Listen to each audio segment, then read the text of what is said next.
So today we're gonna have a look at Intertek's newest addition to the 120mm case fan market, the RS-08, with noise control. Yeah, nobody asked for that.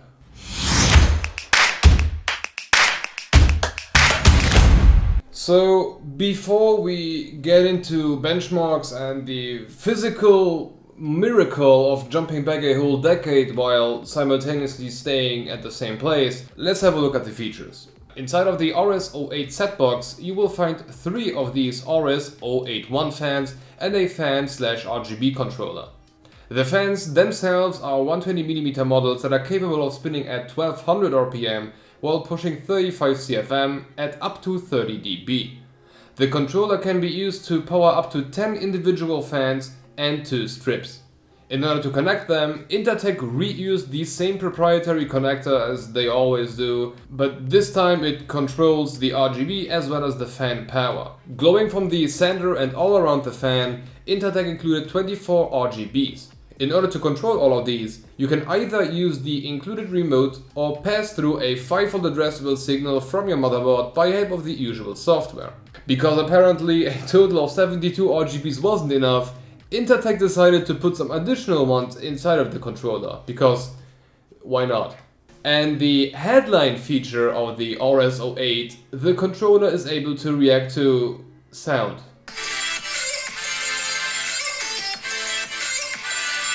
So I do not have a lot of issues with these fans, and we are going to go over each and every bad and good thing individually.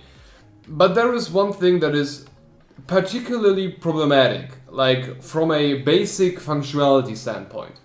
This is an example of how you would connect everything up. Try to find what I'm talking about. Is it the proprietary connector, which is so small that you will rip out the wires after 2 or 3 installations? No. Is it that antique connector that is unwilling to die, although there is a superior connector around for over 2 decades? No. What is missing then?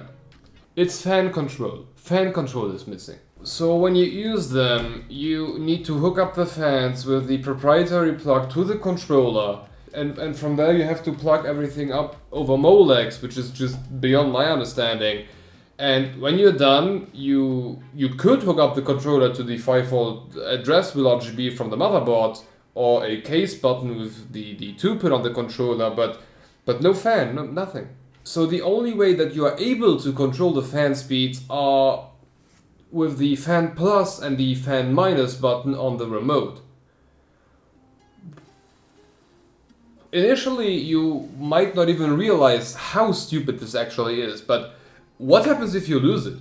You can go for the 5-volt addressable RGB, but there is no way to control the fans. And you are not even able, with the remote, to tell at what speed the fans are spinning.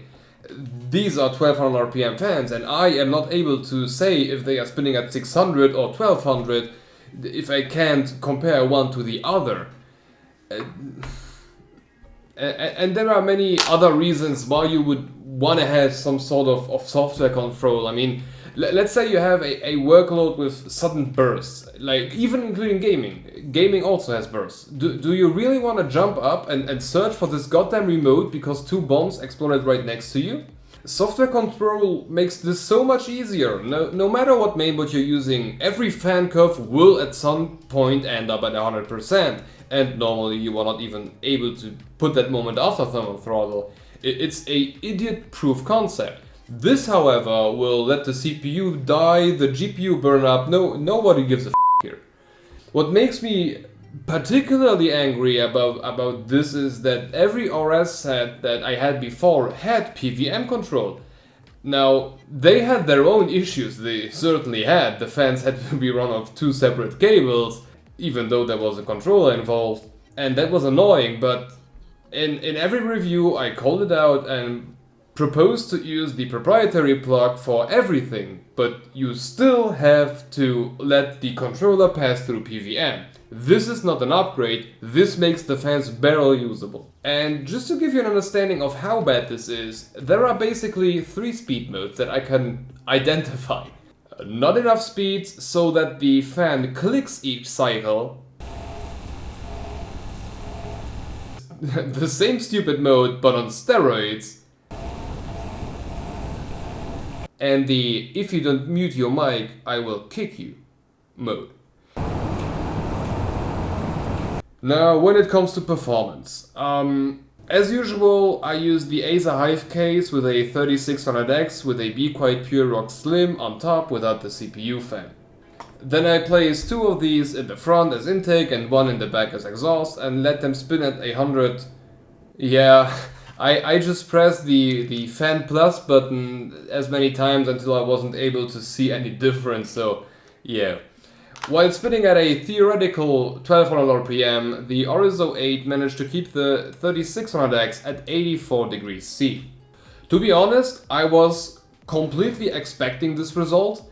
If we compare the RS-08 to the RS-04, they share almost the same tiny whiny wings as well as any other number on their spec sheets. So because I remember that the RS-04 was slightly worse than the RS-06, it's the same fan with better RGB. Now, usually I would say, okay, let's do a 50% fan speed test, but I'm not able to say where is 50%, and B, let's be honest, they will double throttle. It doesn't make any sense. Okay, so even though they are powered by caveman technology combined with the airflow of a 102-year-old blowing out a candle, I have to say I'm impressed with the RGB. But this really came because of a bigger issue that Intertech generally has. They have really bad packaging. If you look at the box, you will see a barely glowing centerpiece with something around the fan that looks like a freaking sticker. But once you build the fans in and they start up, it's actually okay, especially 9 of them.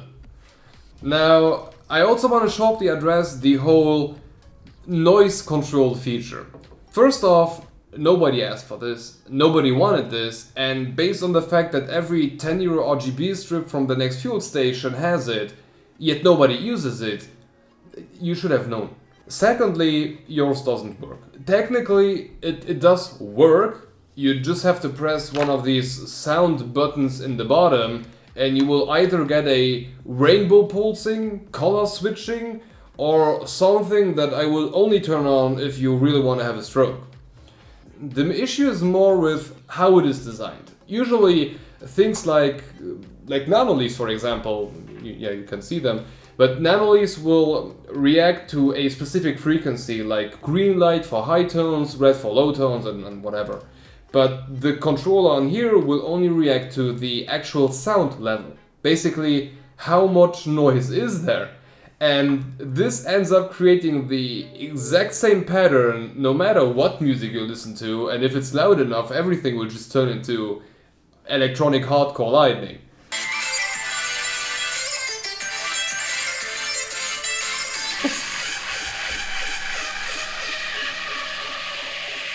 And this is also probably the reason why they advertise it as noise controlled, not sound controlled. Okay, so the big issue of these fans is that they are either basically unusable or they have become completely obsolete. These Intertech RS fans were always nice to have if you have a big ass case and you can just fit in a bunch of RS fans and let them idle at 20-30% because you do not need that much air. And I was always okay recommending them because they were cheap, and if you needed the air, you were able to push something. In no way like Nokia or Arctic level, but you had something. But now, without PVM control, the second reason is gone, and let's be honest, these are going for around 27 euros a pack, and for 8 euros more you can get way better fans with PVM and RGB. So a year or 2 years ago, when RGB fans were quite expensive, this would have been quite a deal, just like the RS-04 or RS-06 set were back then. But this is just not. So if I would have to sum up the fan set, I think they look quite good, but that's really it. And the issues with these fans are not even like minor things which would have made the product better, but it's really product breaking things. So on the should have been better side, the Molex plug is unacceptable, PVM is not good to have, it is a must have, and you have to make them either way cheaper or way better performing to even have a chance against the competition. So all in all, I'm really unhappy with the fans, and for the two major reasons I mentioned, I can just not recommend them.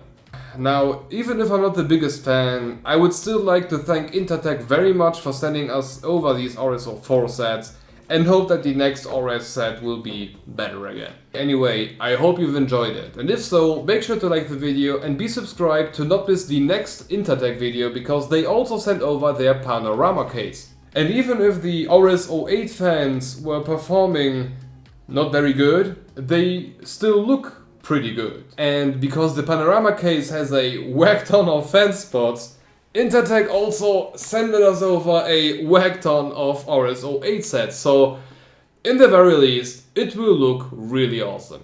See you next time.